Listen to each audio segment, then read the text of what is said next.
Look at those peppers. Remember when I said I wasn't ready? I didn't want to give up this season?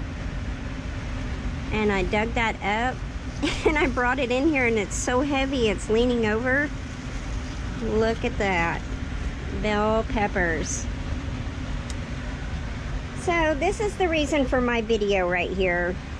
I had to go to the city with my husband yesterday, and I went ahead and went with him, and I stopped at this place, and I'm not going to tell you the name of the place,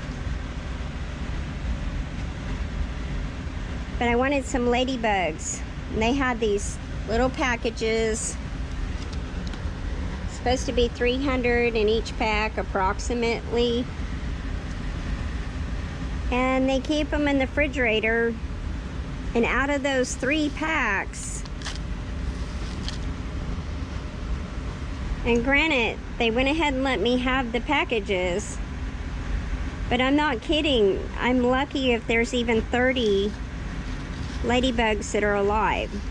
All of these are dead. They get them and they put them in the refrigerator, and then they assume that they're dormant, and they assume that they were pre-fed because they said pre-fed. So they assume that they can just go on that food for all this time, and they didn't feed or even check on them. Ladybugs can only stay in the refrigerator for a week, maybe 2 weeks max, and then they need to be out. They need to be fed. They can't just stay in the refrigerator, because that is how they store them, to kind of keep them dormant.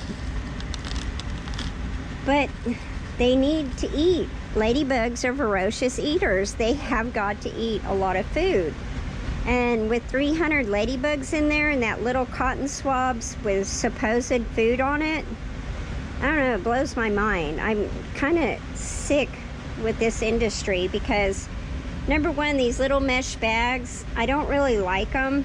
I liked it when, before the pandemic, they would ship them in these round tubs, and the tubs were really good size, probably about up to there, and I would get 3 tubs at a time.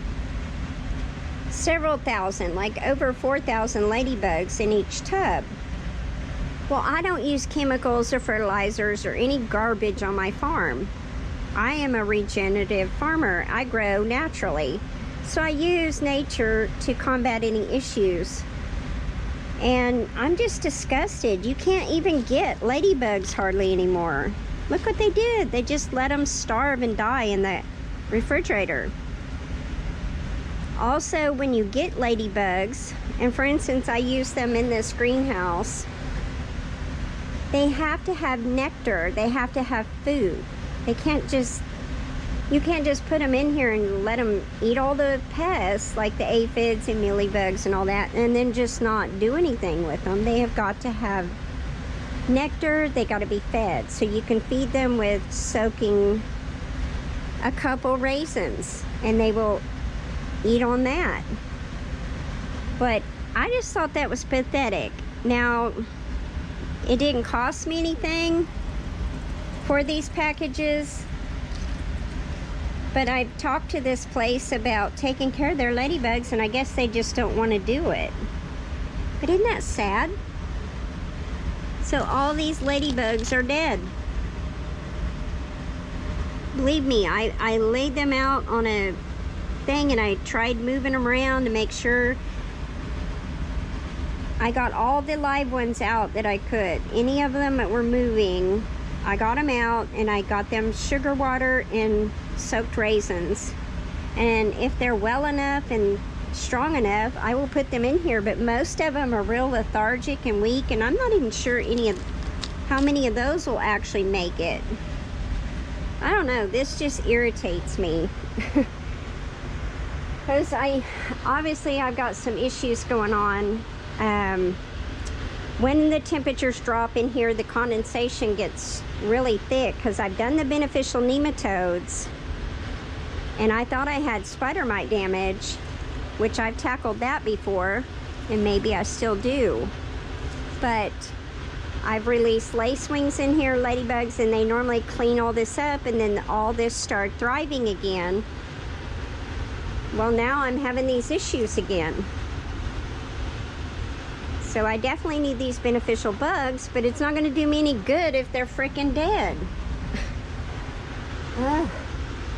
I don't understand things, but anyway, this is a nice little watermelon.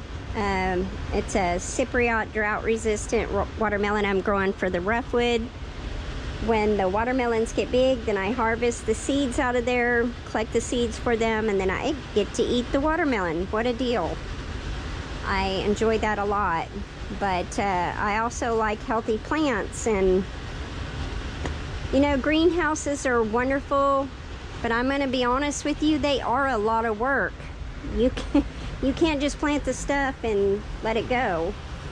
I've got these condensation issues going on, and therefore it's causing some problems in my greenhouse that I'm not real sure how to tackle.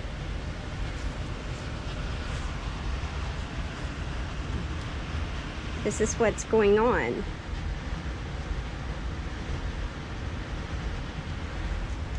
So that all has to come out of here.